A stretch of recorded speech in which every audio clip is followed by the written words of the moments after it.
Welcome back. I'm Juliette Morris.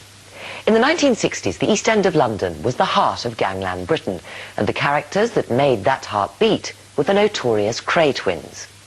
Within their patch, there was a pretty ordinary pub, but one that would ultimately be the scene of their downfall.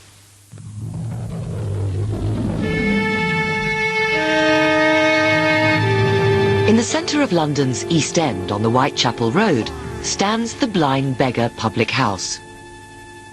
Today it looks much like any other watering hole.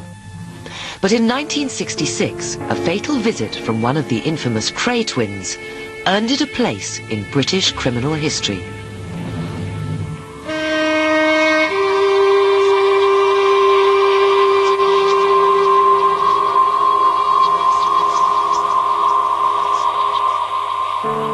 Fry was a confidant of twins Ronnie and Reggie and has written several books about them. He recalls the influences that affected the way they ran their gangland empire. The Krays loved anything American. They loved American clothes, American cars. The East End of London they called the Wild West. Ron Kray idolized Al Capone. When he found out that Al Capone had a barber come to his house every morning and shaved him, Ron Kray said, right, that's for me. It was at this time in the early 60s, mid-60s, that the Krays really began to dominate the criminal underworld. The Krays wanted power, and they maintained that power through sheer, unadulterated fear. From humble beginnings, the Krays built a thriving criminal business. With the backing of their gang, known as the Firm, they had total control over their East End manor. But that was about to change. The dispute that was to end so violently at the Blind Beggar was triggered by a shootout at a South London nightclub called Mr. Smith's.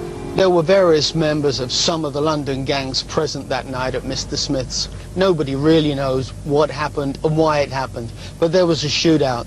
The only man killed that night was Dickie Hart, and he just happened to be a member of the Kray gang. This became personal. The only person to walk away that night unscathed was George Cornell. George Cornell was a nasty piece of work. He'd been in jail previously, grievous bodily harm. He'd attacked a woman with a knife. This was a guy who dealt in pornography, who ran slot machines. He did anything. He knew the Krays well. He'd worked for them at a time. But now he was an enforcer for the Richardson gang. The Krays had a real dislike for George Cornell. He'd deserted them. He'd gone over to a rival gang. This was a person they couldn't trust, and they wanted him out of the way forever. On the 9th of March, the evening after the shootout, the Krays went to one of their local pubs for a drink. The building here used to be the Lion Public House. It was better known to the Krays as the Widows because it was run by a widow known as Madge. It was here that Ron and Reg Kray got news that George Cornell was on Kray turf drinking at the Blind Beggar. As far as Ron Kray was concerned, it was red rag to a bull. He grabbed his driver, Scotch Jack Dixon, and his minder, Ian Barry, and hot-footed it out. The quiet evening was about to explode in violence. Ron Kray didn't go straight to the Blind Beggar. First, he came here to 178 Valence Road.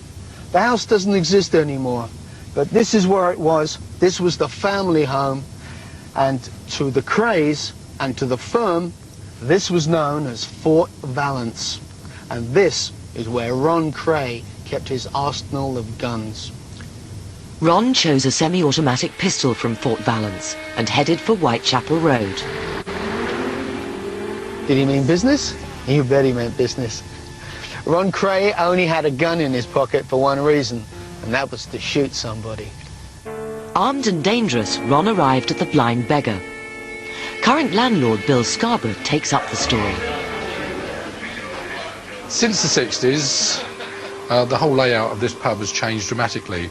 In the 60s, there was an opening here, or an entrance here, which came through as a passageway, which ran along to the back of the house, which, as you see, the natural line you can see through, and in through that door and through the back. You can also pick up with the beams of the bar, which would tell you the shape of the bars as they were in the 60s. This area here was the public bar, or the lads' room, the games room, where they would play darts, cards, dominoes, things that boys did in those days. And if you look around again, you'll see that the bar goes round to the right, and with more beams you'll see that this bar along here was the saloon bar, which where the people, perhaps the younger set, would go and enjoy their beer. As we move down through this bar, we can come and we arrive down to this corner, which is the area where George Cornell was sitting on that fateful evening in the 60s when he got shot.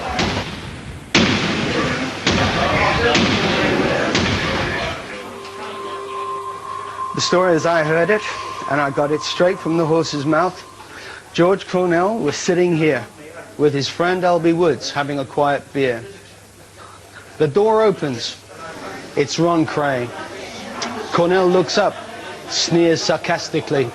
Look who's here. Ron walks across the room, takes out a 9mm Mauser handgun, and without saying a word, he simply shoots Cornell in the head.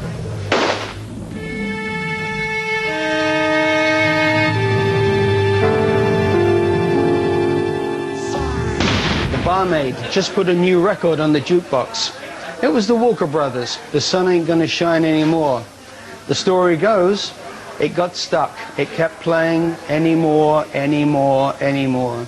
Quite ironic, but true. The tale swiftly became legend.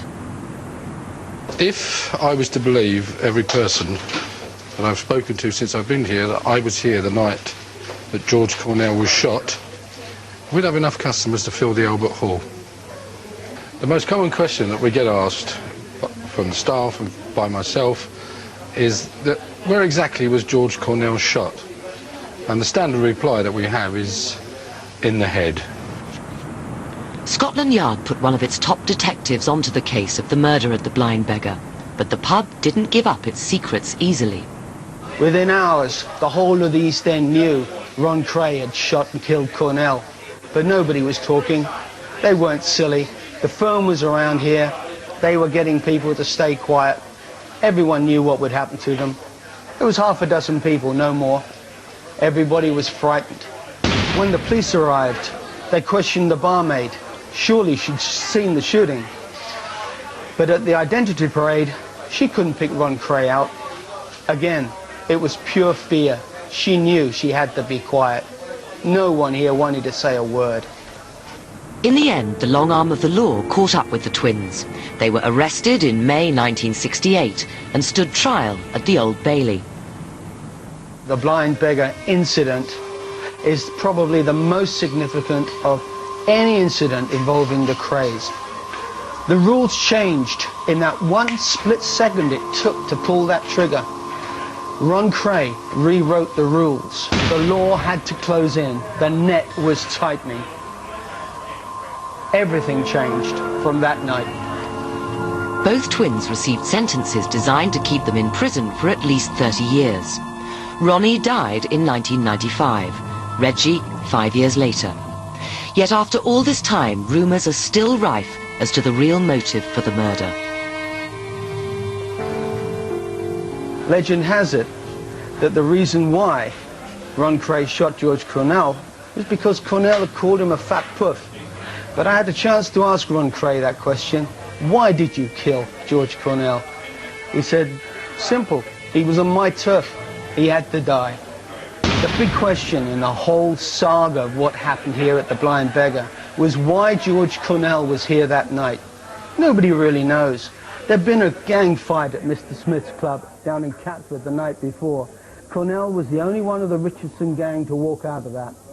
He came here the following evening, right around the corner from Ron Kray. Why on earth did he show up here at the Blind Beggar? Some people say he was visiting people over at the hospital, those who'd been injured the night before at the shootout at Mr. Smith's. But what was he really doing here? I think he was flaunting the fact that he was a survivor. He was calling Ron Kray out, and Ron knew it.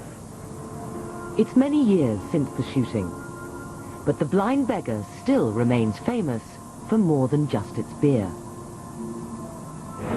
thing that surprises me most is the amount of youngsters that have heard about this and been told about, have read about it, that seem to have this morbid interest in it, and that people that weren't even born in the 60s seem to be interested. And it certainly has put us on the tourist map for people to come in and observe the scene of where this dastardly deed occurred.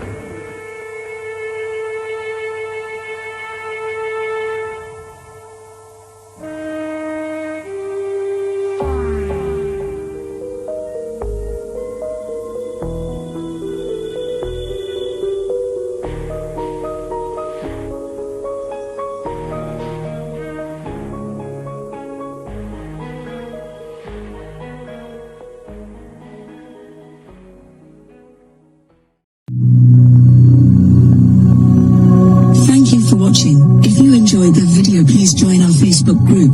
It's called Krays Crime Lords of London. We're a friendly moderated group with over 1,000 Kray and other celebrated gangster videos available for view. There's also thousands of images in the photos sections. The link for the group is in the YouTube description section. I hope we see you there soon.